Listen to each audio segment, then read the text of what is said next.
우리 일상을 다양한 테마로 꾸미는 문화산책 코너 전해드립니다.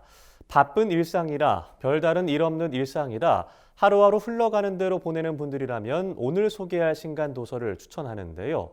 지친 일상에 활기를 주고 새로운 꿈을 꾸게 하는 취미를 찾은 사람들의 이야기입니다. 신간 도서를 소개합니다. 바쁜 현대인들에게는 시간을 내서 취미 생활을 하는 것 자체가 힘들게 느껴질 수도 있을 텐데요. 취미생활로 삶의 활력을 얻고 노년에 어떻게 살 것인가에 대한 답을 얻은 사람이 있다고 해서 찾아가 봤습니다. 바로 책 50을 바라보고 발레에 빠지다의 저자 윤금정 씨입니다.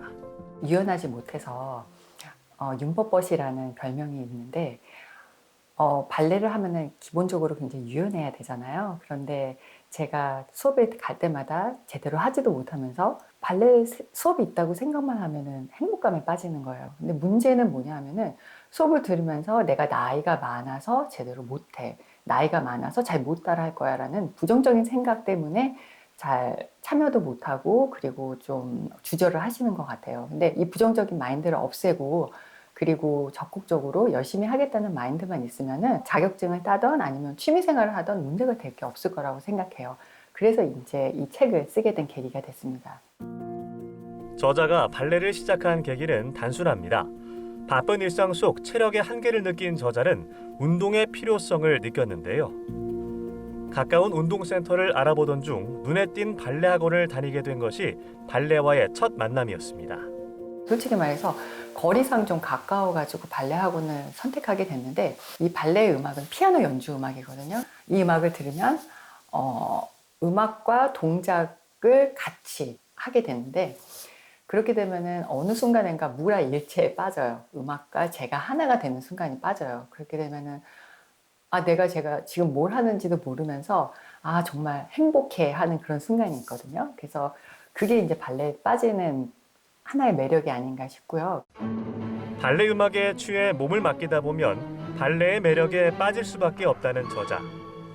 발레의 우아함을 표현할 수 있는 한 동작을 익히기까지 저자의 도전은 끊임없었습니다. 그리고 도전은 늘 저자에게 새로운 교훈을 안겨주었는데요.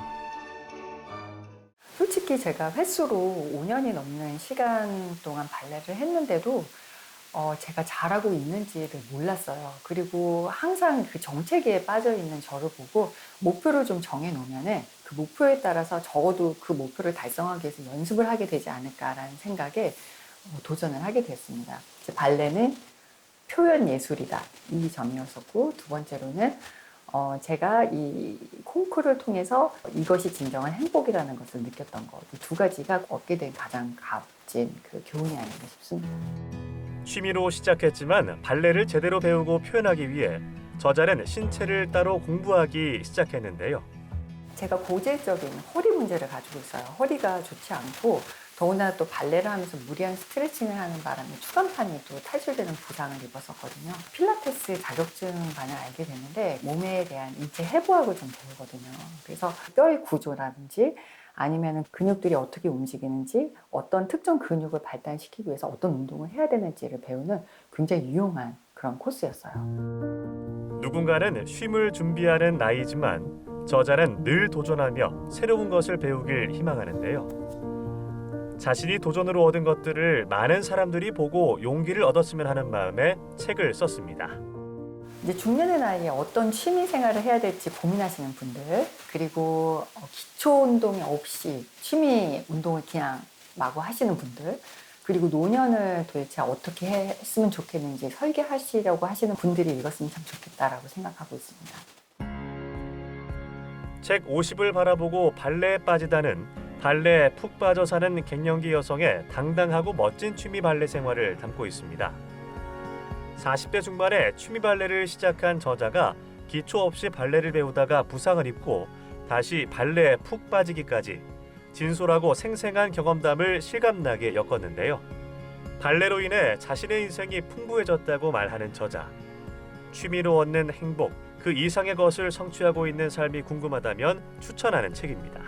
이게 어떻게 보면 되게 식상하게 들릴지는 모르지만은 지금 현재 당신이 제일 젊다라는 거를 말씀드리고 싶어요. 왜냐하면은 저는 지금 이제 50에 들어갔지만 40대로 보면은 그때 내가 정말 젊었었는데 그렇게 생각을 했을 테고, 그래서 지금 현재 당신이 가장 젊다라고 말씀을 해드리고 싶어요. 책 피아노의 몹시 진심입니다만은 취미로 끝내기에는 피아노를 많이 사랑하는 저자의 고뇌와 희열, 성취감을 담았습니다. 저자는 하나를 제대로 연주하기 위해 여러 판본의 악보를 비교하며 씨름하는가 하면 작곡가가 악보에 숨겨놓은 의도를 탐정해 버금가는 집요함으로 추적하기도 하는데요. 개인 레슨 경험을 기록한 레슨 일기부터 작가가 추천하는 연주 영상 목록까지 피아노를 즐기고 싶은 사람들이라면 읽어볼 만한 책입니다. 책 무채색 아저씨 행복의 도구를 찾다는 40대 평범한 직장인의 일과 삶, 취미에 관한 이야기를 담고 있습니다. 저자는 몇 년째 미술을 배울까 말까 고민을 하다가 아들이 다니는 화실에 등록을 한 것을 계기로 삶에 색을 입히기 시작했는데요. 취미를 시작하면 삶에 어떤 변화가 찾아오는지 등을 직접 그린 그림과 함께 누구나 공감할 수 있는 목소리로 들려주고 있습니다. 지금까지 화제의 신간 소개해드렸습니다.